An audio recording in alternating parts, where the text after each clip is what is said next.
bom dia a todos, bem-vindos a mais um episódio do podcast da Base Mecânica. O meu nome é Bruno Martinho e hoje tenho comigo a Beatriz.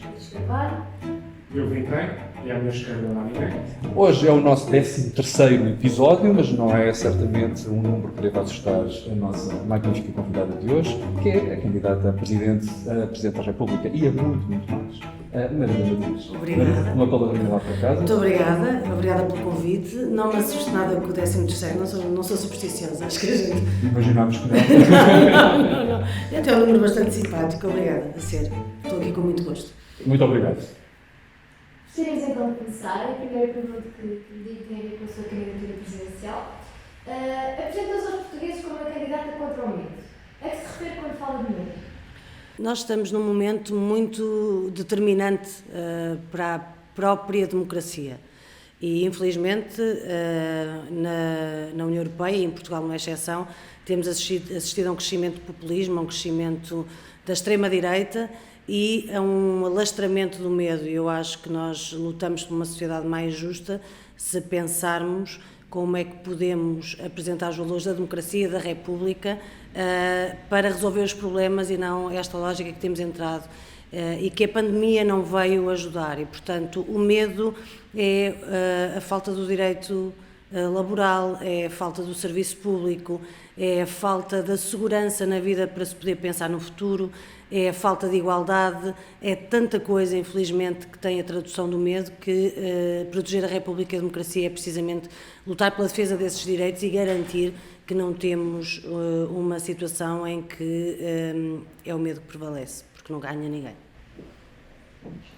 Socialista, republicana e laica. Não sou a primeira, não serei a última, mas com muito orgulho. Por que a Elisa tu esta conhecida frase de Mário Soares para a sua candidatura? Porque eu sou verdadeiramente socialista, republicana e laica e de facto acho que faz toda a diferença a quem se apresenta a um cargo como este a defender esses valores. A Presidente Marisa Matias será uma Presidente ativista? Será uma Presidente da oposição? Será uma Presidente com o dedo no gatilho do veto político? Eu acho que nós temos que ter bem a consciência que quem quer que seja Presidente não pode nem deve substituir-se a nenhum dos outros órgãos de soberania e não se deve substituir ao Governo, não deve substituir-se à Assembleia da República e tem poderes que são muito significativos, do veto, da dissolução da Assembleia, mas que muitos deles configuram uma espécie de bomba atómica que não deve ser usada, a não ser mesmo quando está tudo em risco. O veto, obviamente, tem mais a ver com a questão da proteção ou não da Constituição e essa é uma obrigação do Presidente ou da Presidente de proteger a Constituição. Mas eu acho que não é esse o papel de um Presidente. Não é estar nem a ser um opositor, não faz sentido. Tem que ser, talvez, um facilitador, alguém que procura a estabilidade do país e não cria problemas. E, portanto, não me vejo a criar problemas, não tenho esse hábito, nem essa forma de trabalhar, nunca tive, e muito menos acho que num cargo de presidência se possa pensar numa lógica de criação de problemas. Em relação à ativista, não poderei dizer o mesmo. Porque acho que precisamos sempre das pessoas nos diferentes cargos e nos órgãos de soberania com uma agenda ativista muito forte, mas uma agenda ativista por aquilo que é de todos e pelo que é comum e, portanto, acho que as questões da igualdade, as questões das liberdades têm sempre muitas traduções ativistas e que faz falta até um bocadinho mais disso na Presidência da República. Escolhemos agora do tema da Presidência da República e das próximas eleições, digamos que para um enquadramento um bocadinho mais largo e também em virtude das funções. Também Presidente de todas as casas estão representadas na União Europeia. Aqui uma perguntinha que nós gostamos de fazer para estabelecer aqui um baseline de 1 a 10, em que 1 seria orgulhosamente sós e 10 os Estados Unidos da Europa. Onde é que a Marisa se posiciona? É um 7. Ok. E a Presidente Marisa, onde é que se posiciona? Eu acho que não temos que mudar as nossas convicções. Esta ideia de que, para ser Presidente, portanto, para concluir a frase, porque depois começo a falar como estou a pensar e não acabo as frases, não temos que mudar as nossas convicções, no sentido de que eu sou europeísta e eu acho que é isso. Muitas vezes tentam colar-me uma outra imagem, mas comigo não cola, portanto podem tentar à vontade. Sou uma europeísta crítica e não vejo nenhum mal nisso. E acho que, obviamente, quem está na presidência ou quem concorre a este cargo não pode nem deve anular as suas posições políticas. O que não pode fazer é deste cargo e deste lugar uma forma de um palco para que as suas posições políticas sejam dominantes ou se transformem na agenda de toda a gente, na agenda comum, porque não o são. Nós temos posições parciais, o país, felizmente, tem muitas posições em relação aos mesmos tempos, o contraditório é uma questão base e fundamental da democracia e, volto a dizer, um presidente tem que ser um mediador ou uma mediadora. Tem que ser alguém que promove pontes e diálogos. Eu acho que tenho essas características, mas não me peçam que abandone as minhas convicções políticas como pessoa. E isso é uma coisa, outra coisa é fazer exercício delas e acho que não é o caso na Presidência da República. Sendo a mulher mais votada de sempre em eleições presidenciais, como é que vê as barreiras para as mulheres na política? Primeiro, o facto de eu ser a mulher mais votada de sempre nas eleições presidenciais diz bem de onde é que estamos em relação à participação das mulheres na política. Eu não vejo isso como um marco importante ou como uma enorme vitória, eu vejo mais como uma derrota de todas as mulheres na política em quase 50 anos de democracia em Portugal. O máximo que conseguimos é 10% da votação numa eleição presidencial. Acho que isso diz muito do caminho que temos que fazer para a igualdade e diz muito do lugar das mulheres ainda na política em Portugal no que diz respeito aos mais altos cargos de decisão ou de representação. Portanto, eu realmente sinto-me um bocadinho envergonhada que a gente ainda tenha que fazer esta discussão. Mas temos que a fazer e temos que lutar por essa igualdade e, portanto, espero que essa fasquia seja eliminada e superada muito em breve e espero que ainda possamos ter uma discussão sobre a presidência de uma mulher em Portugal, também muito em breve, porque é uma questão de representação. É uma questão de igualdade e não faz nenhum sentido mesmo que a gente tenha esta conversa, que é quase 50 anos e 10% é um marco de votação. Não faz muito sentido. Enquanto Presidente, promulgaria uma lei que viesse regulamentar o trabalho sexual? Se houver uma maioria social e uma maioria parlamentar que apoiam essa legislação, sim, eu promulgaria. É tão bom falhar nas palavras essenciais para o exercício da Presidência da República. Mas, dito isto, a minha posição é favorável, a minha posição pessoal é favorável, mas no cargo de Presidente o que cabe, volto a dizer, não é substituir a Assembleia da República e, por isso, o que é preciso é que estejam garantidas as bases democráticas fundamentais e se houver, e eu espero que um dia haja essa maioria, mas se houver, claro que sim. A Presidente Marisa foi bem. Já me faço muito gosto de ser uma Presidente Marisa. Também não rima, não. A Presidente Marisa é a Comandante Suprema das Forças Armadas. Sim. O programa do Bloco de Esquerda defende a saída da NATO. Sim. E também não é muito apologista da criação de um exército. Sim. Como é que a Presidente Marisa está a começar a escrever, começa logo a escrever cartinha para a NATO, obrigado a Deus? Como é que negociamos aqui este movimento? Não necessariamente, mas eu acho que, não necessariamente, obviamente não, pronto, a resposta não é não necessariamente, não começo logo por escrever a cartinha para a NATO a dizer adeus e até amanhã. Nós temos que ser críticos em relação àquilo que é o papel da NATO. Acho que qualquer pessoa defensora de direitos humanos, dos valores da paz, não pode olhar para a NATO e achar que temos ali o suprassumo da cooperação dos exércitos a nível mundial. Eu na minha vida partidária, política, pude conhecer muito boas experiências de cooperação internacional com o recurso aos exércitos nacionais. Uma das primeiras missões que eu fiz enquanto deputado do Parlamento Europeu foi ao Líbano, à linha azul, à fronteira com Israel, a fronteira sul do Líbano, que, como toda a gente sabe, um lugar permanente de detenção e que tem a presença da UNIFIL, das Nações Unidas, nessa altura, e depois, e na sequência, obviamente, de uma história muito sangrenta que existe entre o Líbano e Israel, estávamos à beira de um escalar novo de violência por causa da disputa de uma oliveira. Algumas das pessoas lembrar-se-ão disso, outras mais novas não, porque isto já foi, não sei, há bastante tempo, há uns 10 anos, provavelmente. E eu fui nessa missão. E na linha azul, na altura, havia soldados italianos, ingleses, alemães, e havia também um contingente muito forte de soldados portugueses. E eu fui recebida até muito simpaticamente pelos soldados portugueses que anteciparam o Natal que tinham, o bacalhau que tinham guardado para o Natal, e fizemos um belíssimo almoço. Mas isto não tem a ver com o bacalhau nem com o Natal, tem a ver com o facto de eu me ter sentido profundamente orgulhosa do papel do exército português, dos soldados portugueses naquele território.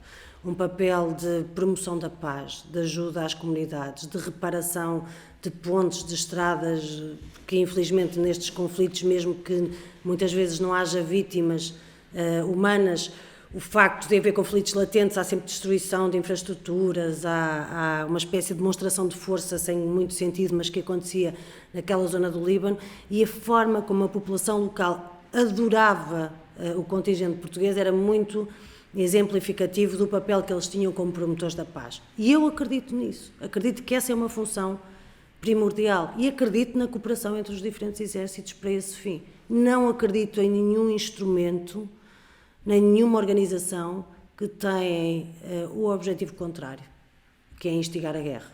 Já vi muitas desgraças, já vi muitas pessoas a fugir e a perder tudo na vida, já vi muitos territórios em conflito e não creio que as organizações beligerantes acrescentem alguma coisa ao nosso futuro comum.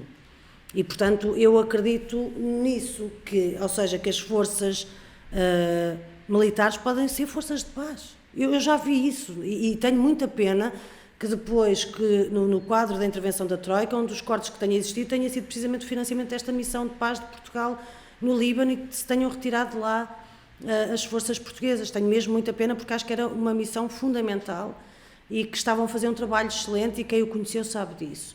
Agora, é isto. Acho que não podemos ter uma agenda, e a paz é um objetivo sempre muito importante, não podemos ter uma agenda de paz e apoiar organizações que têm objetivos absolutamente contrários.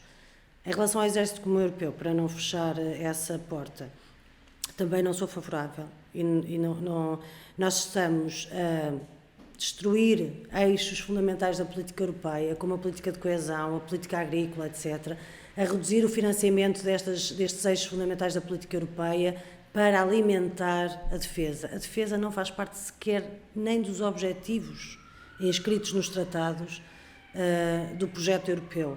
E, portanto, à margem e ao arrasto de uma ameaça que não existe, da criação de uma ameaça que não existe, da necessidade de financiar exércitos e o armamento, nós estamos a descurar aquilo que são verdadeiramente princípios inscritos nos tratados e que nos fazem estar em conjunto por uma opção que não faz parte e que está a desviar fundos europeus.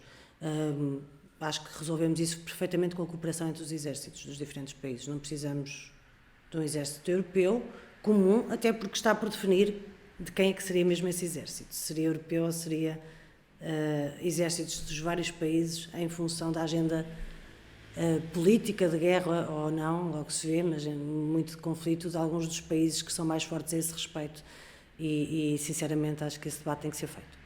Eu estou a concluir que não é mais um problema com as organizações, muito mais do que com as nossas forças sim, armadas. Em relação, sim, das nossas forças armadas, pelo contrário, porque teriam que manter capacidade para responder a essas solicitações de paz. Claro que sim, exatamente. Nós percebemos que há situações e há circunstâncias em que, de facto, não há ninguém mais preparado ou mais equipado ou mais treinado para poder acorrer a essas situações do que os exércitos. Para uma coisa, as Nações Unidas têm os capacetes azuis. É porque, de facto, os exércitos têm pessoas preparadas para fazer este trabalho.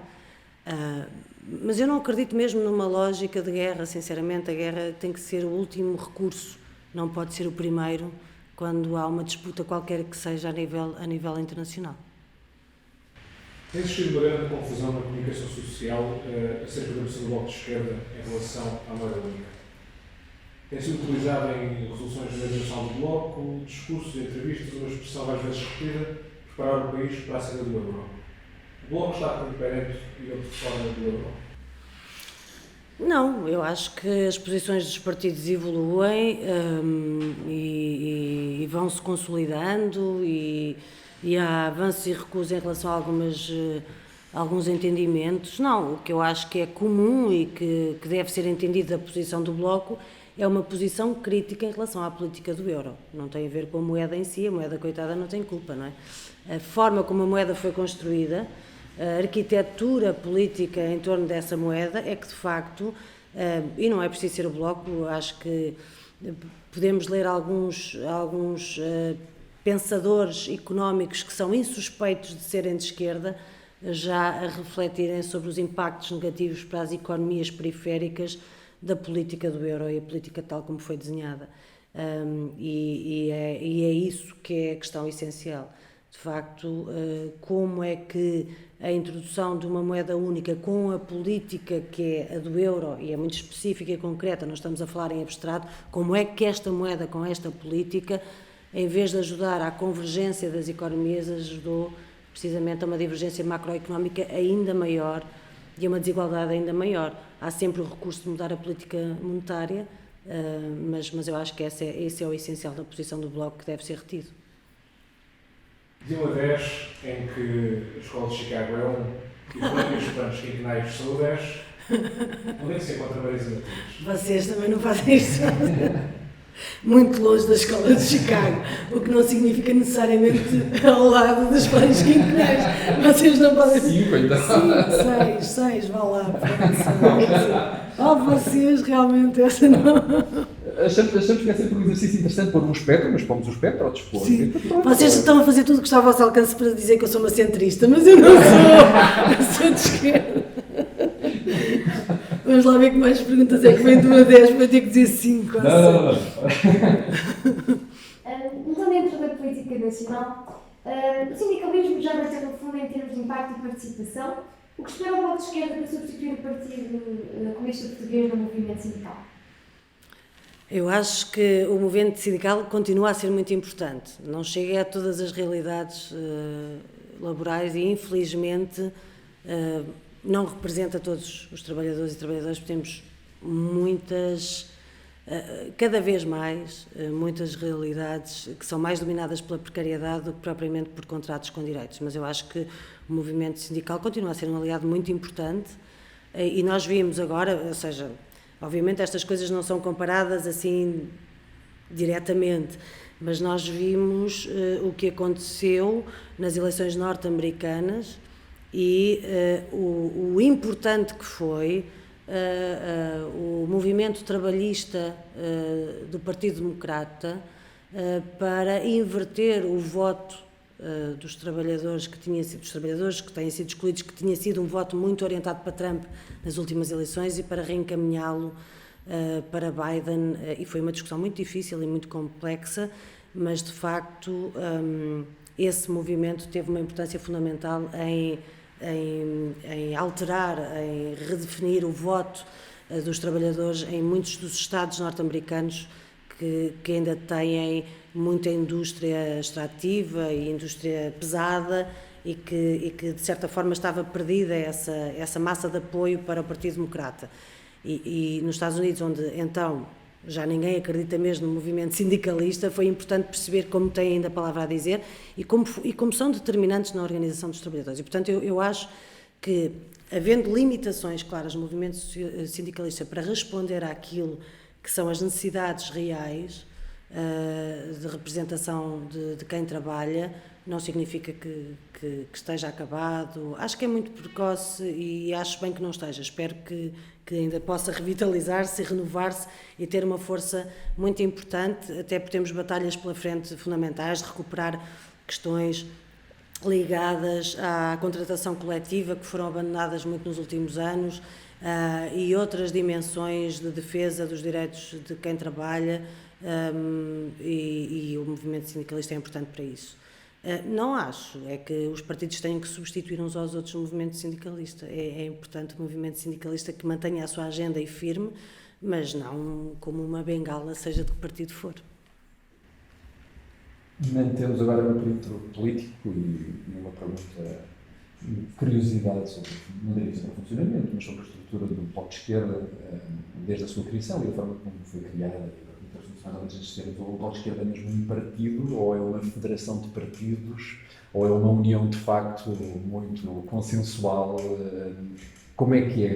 Porque nós continuamos, os observadores externos continuam a reconhecer dentro do Bloco de Esquerda algumas tendências que vinham provavelmente Sim. da formação do Bloco de Esquerda.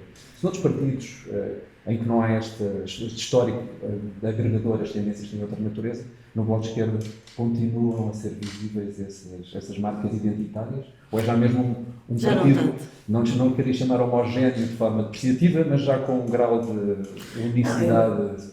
O Bloco de Esquerda é um partido muito heterogéneo, ainda bem. Não é um partido com centralismo democrático, ainda bem.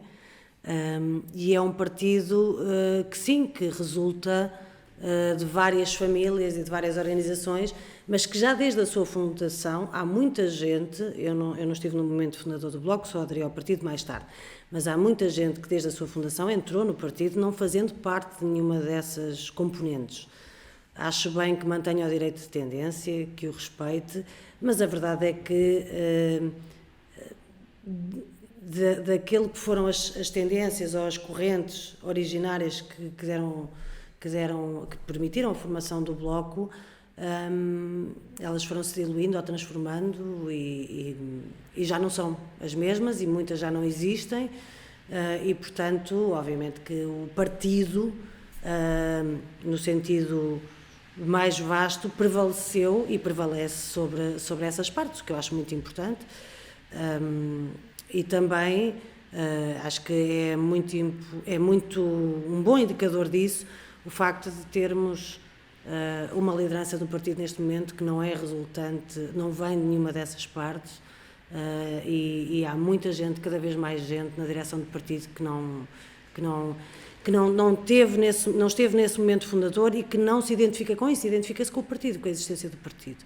Mas eu não tenho nada contra que continuem a existir tendências, se for essa a vontade das pessoas. Eu não faço parte de nenhuma tendência, a minha tendência chama-se Bloco de Esquerda, mas não acho nenhum mal que as pessoas possam organizar dentro do partido de maneira diversa e com formas de trabalho diversas, sinceramente. Prefiro isso a haver um pouco espaço para debate e para contraditório. No cenário hipotético em que o Bloco de Esquerda formasse governo, em nome próprio, bem, o título principal, e porque eu não sou daqueles que prefiro que o Bloco de Esquerda tenha condições para o fazer e exercer, efetivamente.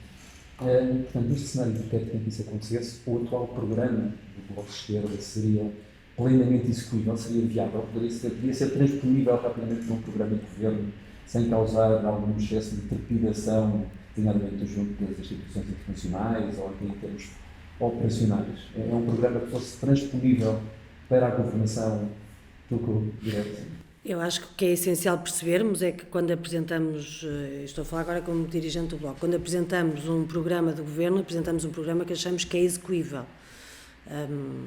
que é um programa que resulta de muita reflexão, de muito trabalho, de muita consulta, e que não é, por muito que possa parecer que é um programa não execuível, ele é pré-testado na medida que é possível pré-testar qualquer programa antes de se confrontar no exercício de funções e com a realidade. E porquê é que eu digo isto?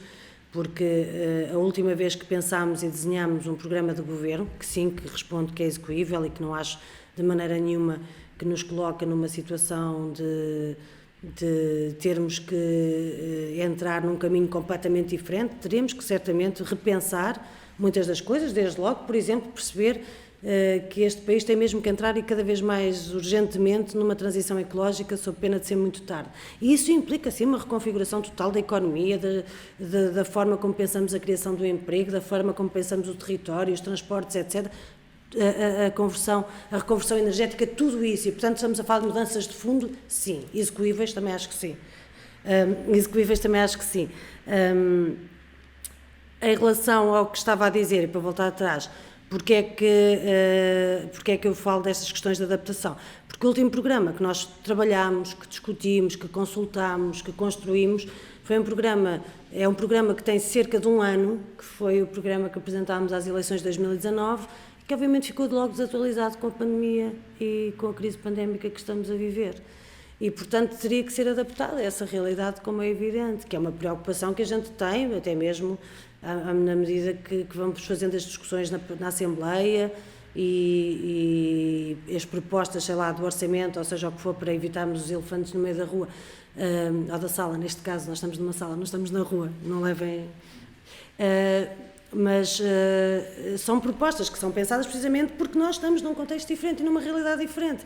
E não podemos ter as mesmas propostas, as mesmas verbas, a mesma orientação, como se não estivéssemos num contexto de pandemia. Mas acho que era perfeitamente possível de pôr em prática, sendo que o programa do Bloco, volto a dizer, o que existe na sua versão completa, que tem sido alterado em função das condições, é um programa que não foi pensado para uma sociedade a viver os desafios que nós estamos a viver neste momento e que procuramos ir colmatando e transformando à medida que a discussão vai evoluindo. Eu também quero ser justo, não dizer que o programa não era execuível enquanto programa de governo. Sim, claro. Às vezes podemos estar a trabalhar num programa eleitoral numa ótica mais... Sim, não, mas eu percebi. Eu percebi. Bem, temos agora aqui uma pergunta para meter aos liberais. No entanto, o governo do Bloco de Esquerda assistiríamos a um grande processo de racionalizações e nacionalizações de empresas privatizadas? O Bloco nunca escondeu e mantém que entende que os setores estratégicos devem ser de propriedade pública. Acho que esse esforço deve ser feito, quanto mais cedo melhor, sob pena de estarmos sempre em turbulência de cada vez que enfrentamos uma crise. E isso acho que é um princípio que é válido, seja em que circunstância for. E que, como é óbvio, os liberais podem vir contradizer. E é por isso que a gente faz o debate político. Relativamente à Covid-19, pensa que a pandemia poderá ter aberto portas para os estados policiais? Há quem esteja a tentar com muita força, não é? Não direi estados necessariamente só policiais, mas a pandemia e o facto de haver tanta gente que ficou sem opções e que foi deixada para trás, seja por questões de precariedade, seja por questões de não ter a proteção social devida. A verdade é que a pandemia cria condições para uma proliferação de discursos favoráveis a estados policiais, etc. E é um crescimento desses discursos. E, obviamente, nós não podemos medir aquilo que é a percepção pública, social, por aquilo que são os comentários nas redes sociais, mas é um bocadinho assustador do que se passa a esse respeito e de pessoas realmente a exigir que haja um controle, um policiamento, e um policiamento não só pelas forças de segurança, porque as pessoas tornaram-se um bocadinho polícias de umas das outras, não no bom sentido da palavra polícia, no sentido de controle social, que é um bocadinho assustador. Agora, também acho que não podemos ter a irresponsabilidade de achar que não há direitos de circulação, algumas liberdades que são afetadas e que têm que ser afetadas numa resposta a uma situação de crise pandémica. Temos que ouvir as autoridades de saúde, temos que ouvir os conhecimentos científicos, temos que evitar estados de emergência em que nos bloqueiem muitos direitos e muitas liberdades, mas se a indicação é dizer que, por exemplo, que limitando a liberdade de circulação nós estamos a contribuir para poder melhor combater a pandemia, desse ponto de vista responsável, acho que algumas faz sentido tocar, muito longe de qualquer estado policial, mas não é uma questão fácil do ponto de vista da forma como toca às nossas liberdades e os nossos direitos, não é muito fácil. Agora, sinceramente, tudo nos antípodas e na distância máxima de qualquer princípio ou visualização possível de um estado policial. Na opinião de Marisa, e vai se calhar uma opinião muito forte, esta pergunta não tem quase divergências no posicionamento se calhar individual. A liberdade de expressão deve encontrar limites quando esteja em causa o ilícito ideológico. Formando, a liberdade de expressão tem limites no plano da expressão política. Há campo a limitar a liberdade de expressão quando esta não ofenda diretamente o cidadão, há espaço, e a pergunta encaminha-se diretamente para a nossa Constituição e para a limitação à existência de partidos com cargas ideológicas fascistas ou nesse período. Na opção da Marisa, entre a liberdade de expressão e o ilícito político, chamamos-lhe assim, deve prevalecer o segundo sobre o primeiro sobre o segundo? É uma questão muito complicada. Obviamente, excluímos de toda esta análise o que tem a ver com notícias falsas, o que tem a ver com questões que têm a ver com a violação dos princípios constitucionais que eu apoio. Portanto, acho que não pode haver lugar em democracia para a apologia de ideologias fascistas e racistas. E acho muito bem, tal como está escrito na Constituição, que não deve haver lugar em democracia partidos fascistas e racistas. E dito isto, depois temos todo um espectro que é muito complicado e muito complexo de analisar, e até porque temos uma realidade bem presente em Portugal e que devemos discutir. Não, como é que eu ia dizer? Eu acho que a forma como nós, em democracia, temos que ser exigentes, não é? Do ponto de vista da pluralidade e da diversidade de opiniões. Essa exigência deve ser feita para todos, para os outros e para nós. Mas a forma como nós tratamos os nossos inimigos políticos diz muito sobre o nosso apego à democracia. E nesse sentido, eu sou muito favorável à liberdade de expressão. Depois, obviamente, é muito difícil muitas vezes ver caso a caso, mas tem que se ver caso a caso do que é que estamos a falar, mas acho que temos que sim proteger a liberdade de expressão ao máximo, sendo que eu concordo totalmente com o que está inscrito na Constituição em relação à existência de partidos fascistas e racistas, mas diria que a democracia tem que ter capacidade de resistir e de sobreviver mesmo com a existência de inimigos da democracia. Não sei se me faço entender. É muito complicado. É uma arma para disparar com cuidado. Ou seja, o que está escrito na Constituição é um botão para carregar, mas com muito... É isso, porque eu acho que é isso. A forma como tratamos os nossos inimigos políticos é o que diz muito sobre o nosso apego à democracia e acho que devemos manter esse apego à democracia o mais forte possível. Na sequência desta pergunta, na sequência de alguns posicionamentos recentes de alguns agentes políticos de relevância, queria-lhes dizer que, ou poderíamos daqui declinar que o Chega poderia ou deveria ser tornado ilegal e deveríamos fazer por imperativo legal, ou moral, ou por aí. Só porque é a expressão mais evidente que eu estava a falar agora. Sim, lá está, é uma pergunta muito difícil e muito complexa, mas eu acho que na linha do que até tem sido avançado por constitucionalistas até de direita, constitucionalistas conservadores, eu acho que nós não devemos afastar essa hipótese. Essa questão pode vir a colocar-se. Mas seja como for, já não defenderia a legalização. Para já não o faria. Acho que é um bocadinho... Sim, eu tenho ouvido muitas posições em relação a isto, e até de pessoas mais próximas e amigas, e não concordo necessariamente. Acho que talvez das últimas posições que eu ouvi, que estava a ver e que estava a pensar, é um bocado isto, é isto, talvez um bocadinho na linha do que dizia há uns dias o Fernando Medina. Acho que é isso, pode vir a colocar-se, mas não, para já não. Agora, para não ficar nenhuma dúvida, se eu for eleita Presidente, não darei posse a nenhum governo com o Chega. Para que fique muito claro, porque são duas coisas diferentes. André Ventura disse que não ia ser Presidente de todos os portugueses. A Marisa seria Presidente de todos e todas ou da classe trabalhadora? De todos e todas, sim, claro.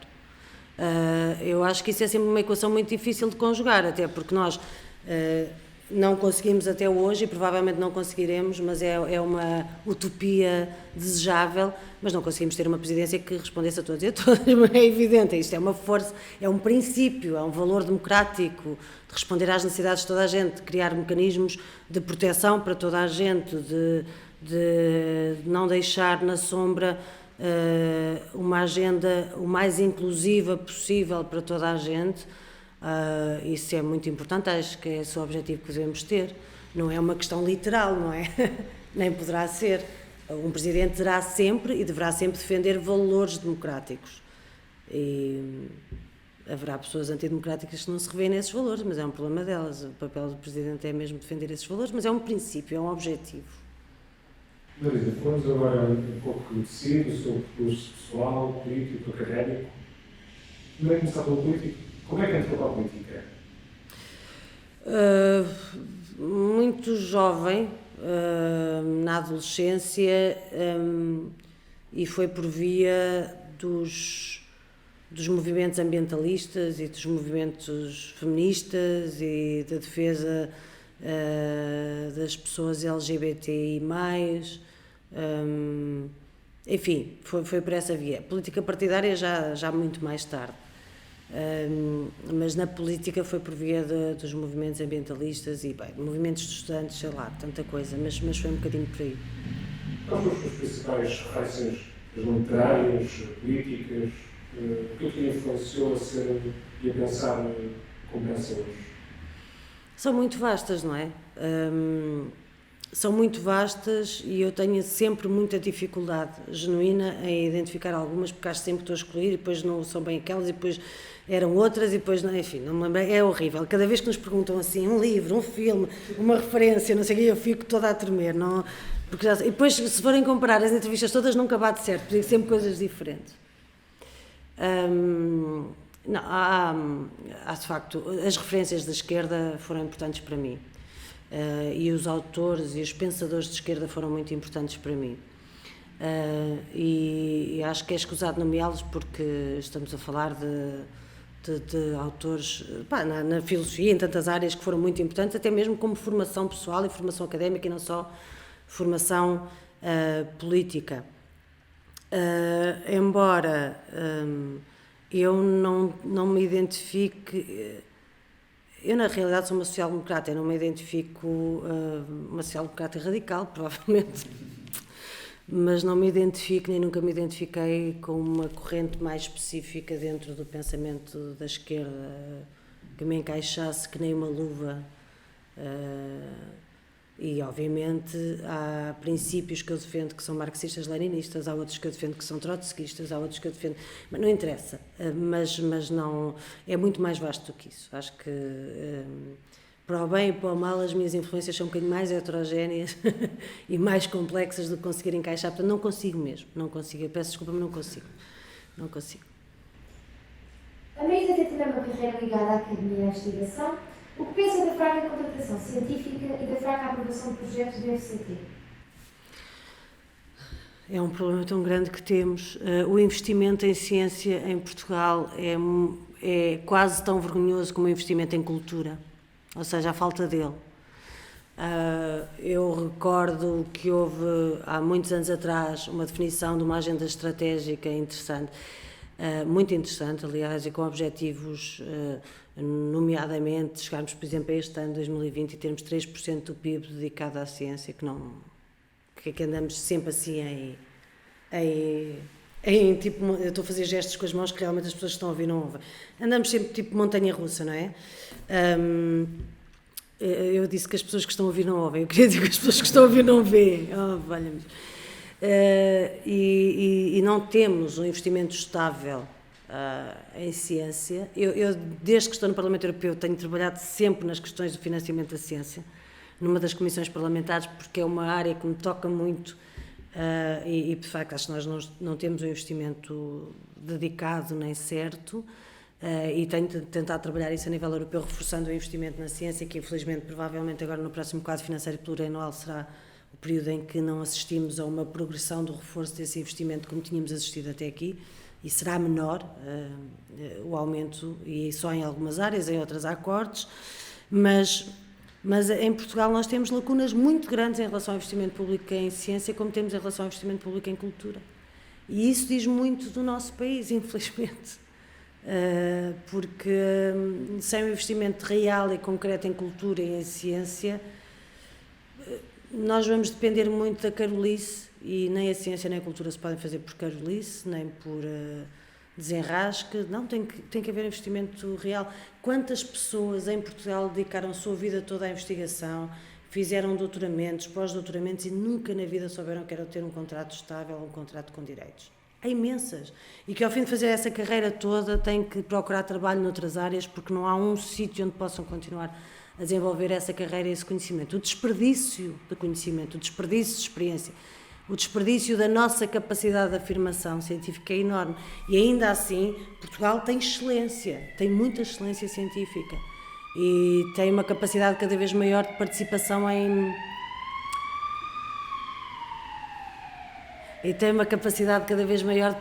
projetos internacionais, em redes de cooperação, etc. Mas nós tratamos muito mal os artistas, os agentes culturais, os produtores, e tratamos muito mal os cientistas em Portugal.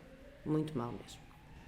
Tendo estudado Sociologia toda a sua vida e estando agora a fazer vida partidária e senhor deputado, gostaria de lhe perguntar qual é que acha que é a fronteira entre a Sociologia e a política, principalmente na sua vida.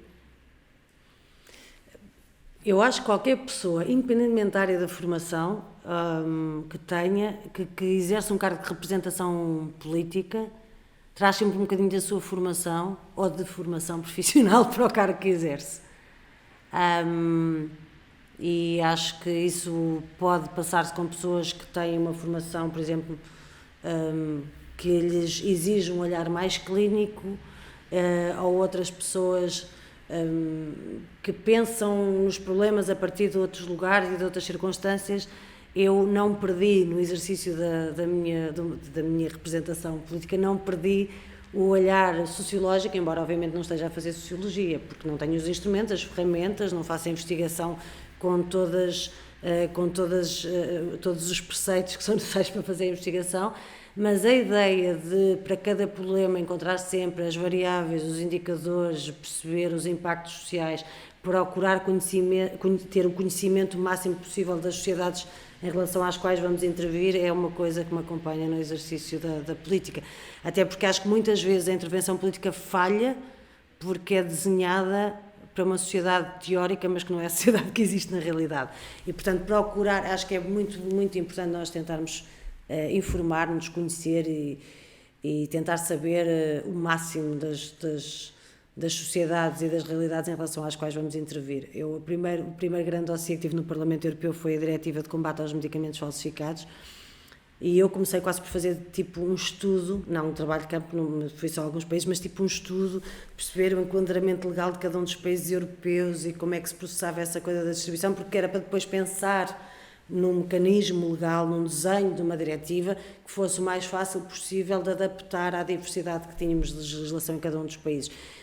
E por isso, muitas vezes, acho que a gente traz isto, o que significa que preciso de ser ajudada no meu trabalho, de ser complementada em olhares mais rigorosos, mais clínicos, mais detalhados sobre muitas das coisas, porque tenho muito essa ideia de olhar para o todo, não é? De procurar uma solução mais global, a complexidade dos problemas e não apenas uma das dimensões, mas os fatores, a complexidade, tudo isso.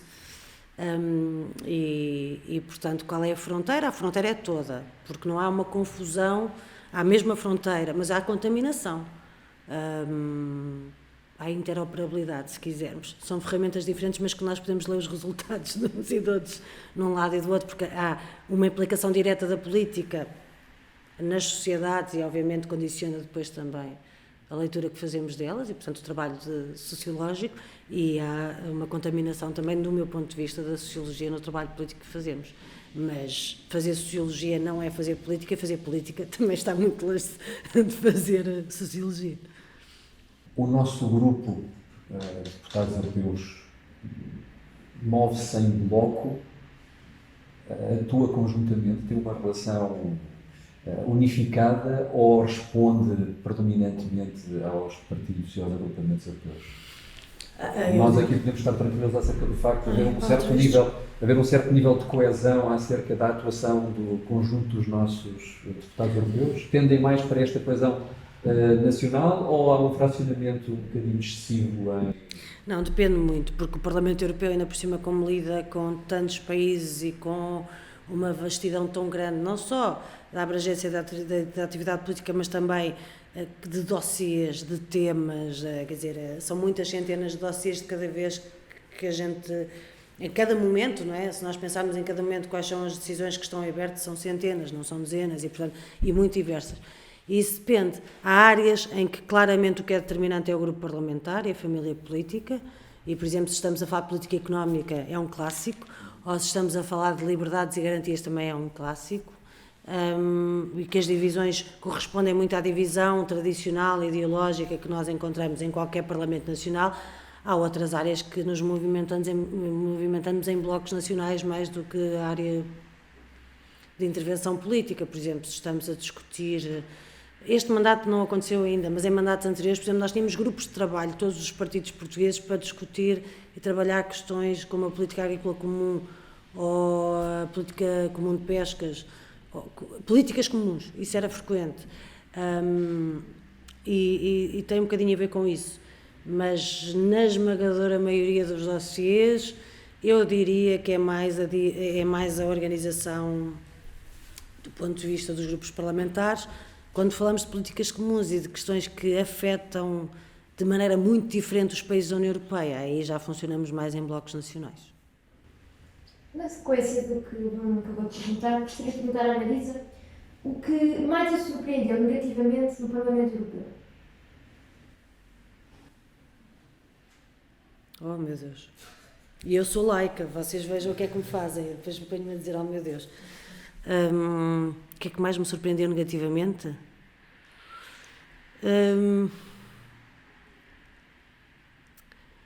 São várias coisas, mas uma é a permeabilidade aos lobbies,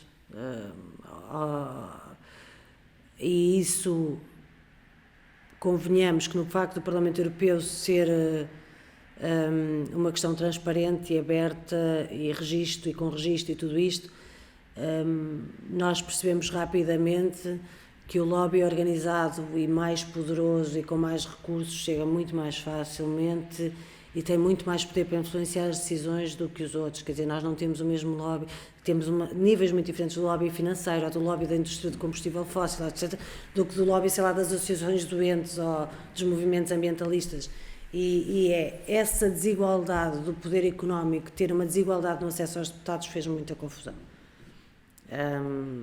Por exemplo, aconteceu muito estar a trabalhar na diretiva dos medicamentos falsificados e baterem-me à porta, literalmente, do gabinete do lobby farmacêutico para reunir comigo, sem reunião marcada, que era uma coisa que me fazia confusão. Como uma vez, quando eu fui relatora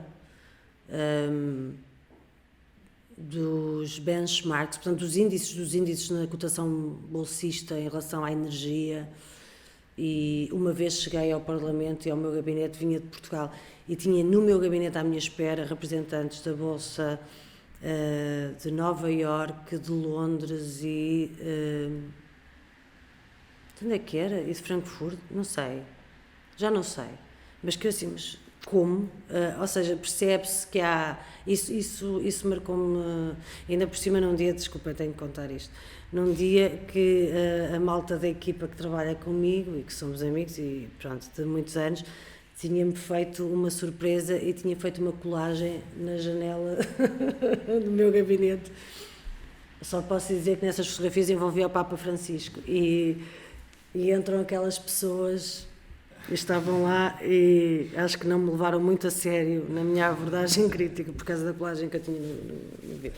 Mas pronto, isso faz-me muita confusão e por isso é que quando eu trabalhei a estratégia europeia de combate ao Alzheimer e demências, etc., senti muita necessidade de ir ao terreno e de ir encontrar as famílias, de ir encontrar as organizações, de falar e de ouvir, porque elas não têm condições de chegar lá e bater à porta. e de falar connosco da mesma maneira que tem este lobby organizado e poderoso.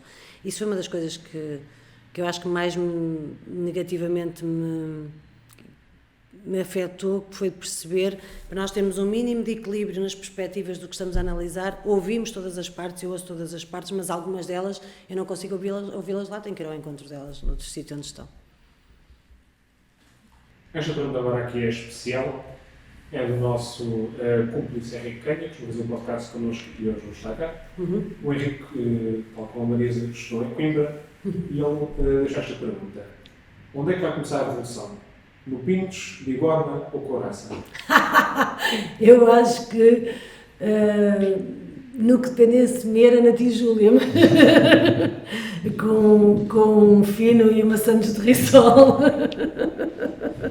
Mas qualquer um desses sítios é bom para começar a revolução. E na sequência da revolução, quando o Bloco de Esquerda vencer, qual vai ser o novo hino nacional? Internacional, o Grande da Vila Morena ou o Classe contra Classe? Não, O Grândola nunca perde a história. Não. O nosso podcast vai terminar então agora vamos falar aqui o Grândola para fechar. Nós normalmente terminamos com o socialismo e a liberdade, mas hoje terminamos com o hino agora do governo de Bloco de Esquerda. Não, é o meu, não quer dizer que... Até porque, felizmente, nas convenções do Bloco há espaço para cantá-los todos. E eu canto-os todos. Pronto. Com muito gosto. Marisa, foi um enorme prazer. Obrigada. Nós que agradecemos imenso. A Obrigada. disponibilidade foi excelente. Obrigada. E esperamos contar com a Marisa depois no futuro, desde logo como presidente. Evidentemente. Naturalmente, eu queria já aqui para cá. Fomos no topo da agenda. Muitíssimo obrigado, Marisa. Obrigada a vocês. Muito obrigado. Obrigada.